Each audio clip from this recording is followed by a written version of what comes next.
लहरों का मुंशी कहानी को लाइक करें, शेयर करें और हमारे चैनल कथा कहानी को सब्सक्राइब करके बेल आइकन का बटन जरूर दबा दें।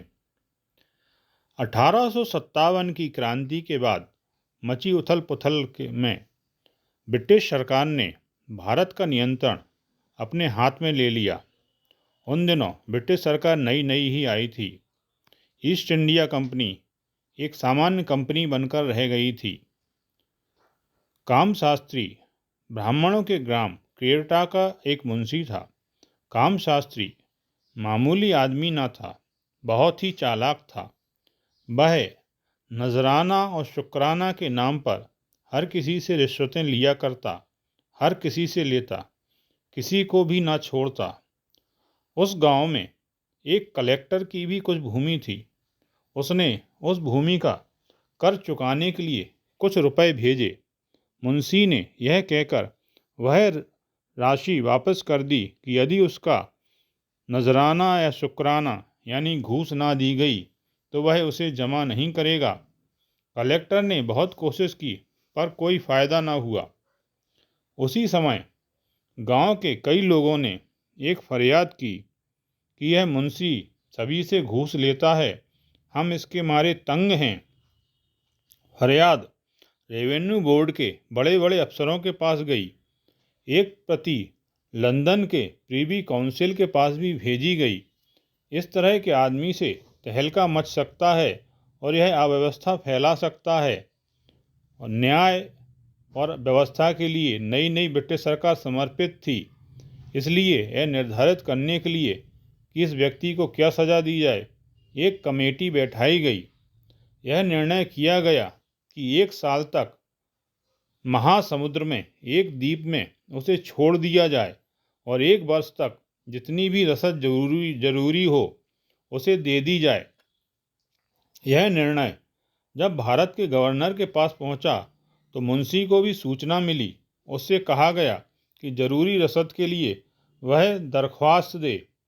मुंशी ने और चीज़ों के साथ 10 रीम कागज, स्याही, कलम, पेंसिलों की भी अर्जी दी। जब यह सूची मिली तो अधिकारियों ने वे सब चीज़ें उसे दे दी और उसे स्टीमर पर चढ़वा दिया। मुंशी जब रसद और सारा सामान लेकर द्वीप में पहुंचा तो उसने उन कागजों की कॉपी बनाकर उसकी जिल्द बांध ली। फिर उन पर लकीरें खींचकर उन पर कुछ लिखने लगा। 10 लहरें तट तक आईं, उनमें से 8 वापस चली गईं। इस प्रकार वह जैसा भी जी में आता लिखाता रहता, कॉपियाँ भरती जाती थीं। इतने में ईस्ट इंडिया कंपनी वालों का एक जहाज उस द्वीप में आया।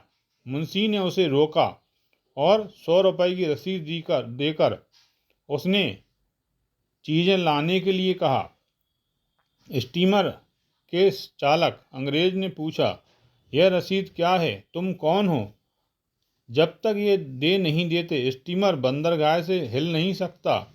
मैं लहरों का मुंशी हूँ, ये देखो मेरे रिकॉर्ड की पुस्तक, मुंशी ने कहा। अंग्रेज ने उसे 100 रुपये देकर रसीद के पीछे लिख दिया, लहरों के मुंशी को दी गई रकम। इसके बाद से उस तरफ से जो भी जहाज गुजरता मुंशी उससे 100 रुपये वसूल करता। उसने जो रसीदें दी थीं वे सब इंग्लैंड में मुख्य कार्यालय में पहुंचीं। वहां ऑडिटरों ने आपत्ति की कि ये सब लिखी रसीदें हैं, छपी रसीदें कहाँ हैं, नहीं तो हिसाब ठीक नहीं होगा। यह उन्होंने भारत भी लिखकर भेज दिया।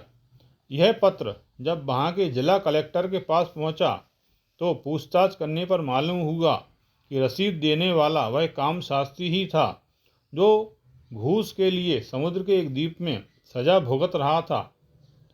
वह इतना चालाक और चतुर व्यक्ति है, यह सोचकर सरकार ने यह तय किया कि जो कुछ भी शुक्राना या नजराना मुंशी को दिया जाता है उसे आज से घूस नहीं कहा जाएगा, उसे मामूल कहा जाएगा। और कामशास्त्री की सजा भी रद्द कर दी। इस प्रकार ब्रिटिश सरकार ने रिश्वत को कानूनी जामा पहना दिया। यहीं से भ्रष्टाचार की शुरुआत पुख्ता हो गई। आपने यह कहानी ध्यानपूर्वक सुनी इसके लिए धन्यवाद। आपको यह कहानी कैसी लगी कृपया कमेंट बॉक्स में जाकर ज़रूर लिखें।